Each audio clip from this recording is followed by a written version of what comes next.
video is all about adding value after you've already created your contours. So I have most of my contours on here.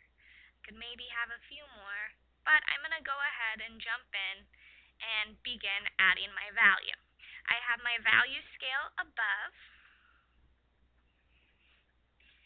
I no longer need my grid, so once you're done with your contours, you can use a small eraser to erase where those grid lines are, as well as the numbers. Those are just there for guidelines. You don't want those on the actual finished product.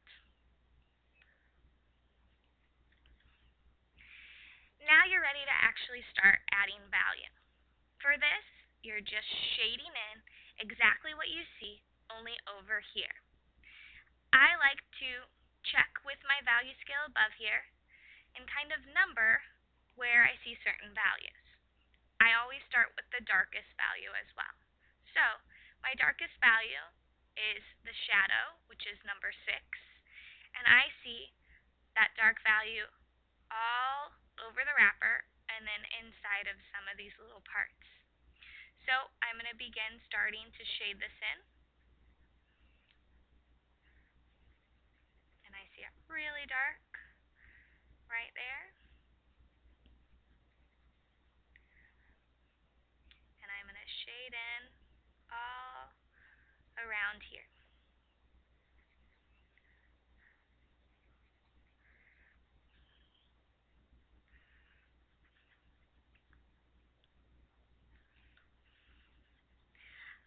I'm going to jump ahead so that you guys don't have a 10-minute video of watching this.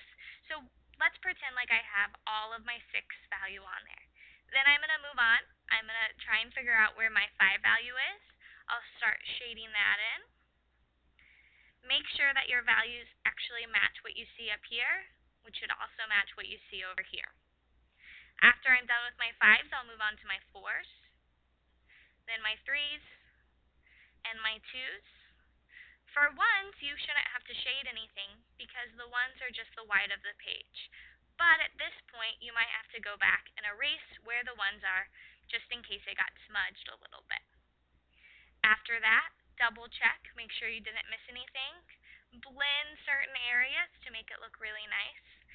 And at the end, with some time and patience, you should have a nice finished drawing. The same thing's going to work for your other drawings.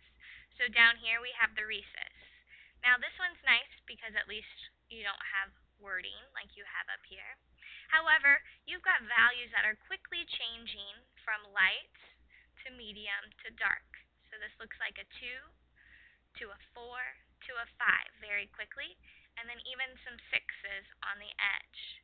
You also have highlights that you might have to go back and erase, and shadows on the table.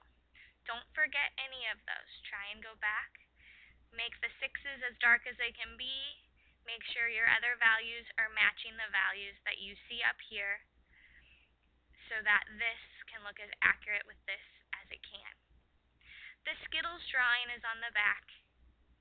You're only required to do 2 out of these 3, but if you have extra time in class, I would go ahead and complete the Skittles or whichever one your third one is.